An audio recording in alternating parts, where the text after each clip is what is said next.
Scott Strubinger coming at you with another thought for the day. And how do we handle our reward based thinkers here in this United States of ours, and particularly maybe the mid Atlantic area where we're immersed in a healthcare system that has uh, drugs and treatments that provide immediate solutions. And it really is the perfect storm for someone trying to recover from a mental illness, an addiction, behavioral, or chemical problem.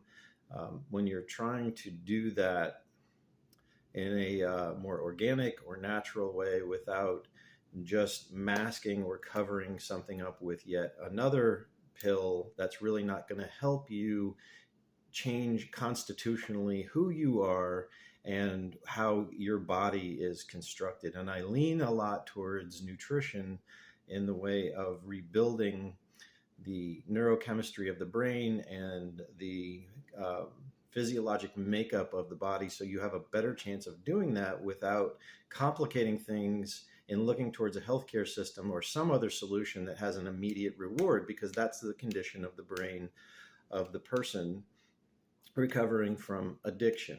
You've developed a reward-based brain, and we want to find some natural, organic ways of addressing that without complicating it with yet another medication or treatment. Not that that's not useful as a component as well, but there are other things that we can do. And of course, as a therapist and as a dietitian, I kind of lean towards and favor the nutritional approach as being very important in the way of changing behavior and giving you other options.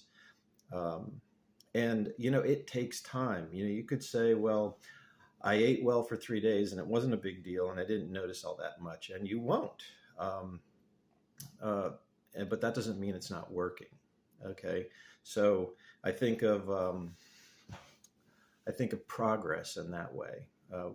Conditioning yourself to embrace progress maybe in a different way. If you think of hiking a trail, maybe the Appalachian Trail, you go out in the trail and you don't see a lot of progress. If you're walking that trail, you might think, and I think they call the Appalachian Trail the Green Tunnel: rocks, trees, stones, trail, dirt, rocks, trees, trail, stone, dirt, and it goes on and on until you come out on a vista and you look over and see the mountain range or the progress that you have traversed.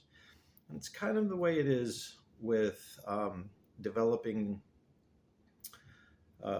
behavioral change over time that produces long-standing and foundational and desirable results that are not immediate reward based.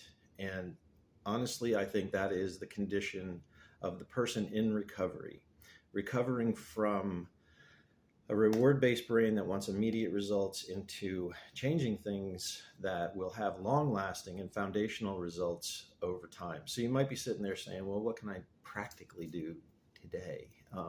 And if I'm picking on nutrition, which is a penchant of mine, I will say, well, dig in your cabinets and your fridge to see what kind of proteins and complex carbohydrates and fluids you can use to support the type of neurochemistry and body chemistry that will sustain your ability and promote your ability to think in a less impulsive way, to repair from the condition of reward-based thinking. And I just grabbed a few things out of my cabinets and fridge today as an example. I didn't go, searching to give you some kind of pie in the sky ideal thing that is unattainable. I just grabbed a few things. Complex carbohydrates. I got some brown rice, easy to cook. And we do have to develop a relationship with the food that we're putting in our bodies. That's a behavior change. What do I need to cook today? Which involves menu planning and going to the grocery store and talking to your family about what am I going to eat? How are we going to prepare this? When are we going to gather for food? When are we going to gather for meals? I also found some cherries. that also provide a slower, more time release, less high on the glycemic index. Apples, watermelon, lower on the glycemic index, so that you're not messing with your insulin levels, and you're also promoting better neurotransmitters to kind of fix that brain along the way. I found a little bit of yogurt. That's an easy grab and go thing. Oh, and I have this Nalgene bottle I love. I've tried lots of water bottles, and this one's my favorite because it has this nozzle on the top that I can actually pull up with my teeth, take a slug, and it caps real well and doesn't leak. And I love this thing. And I found a sweet potato. These are real easy. Pop it in the oven, 400 degrees, and let it sit there, and the risk of overcooking it is minimal, so if your cooking skills are a little touch and go, sticking something in the oven, and you can get 2 servings out of this massive mama. So cook this off and let it cool, break it in half, and it's good to go just as it is. So a couple of suggestions on your road to recovery today, focusing on how you can hydrate yourself with good, easily accessible foods that will help you to reshape your brain, give you a little bit, stretch out that frustration tolerance ability, give you a way to recover from that impulsive, reward-based, all or nothing, black and white type thinking that is really what we're saddled with when we get into early recovery. So I hope that's helpful. Give it a try. See what you have in your cupboards and your fridge that can help you along.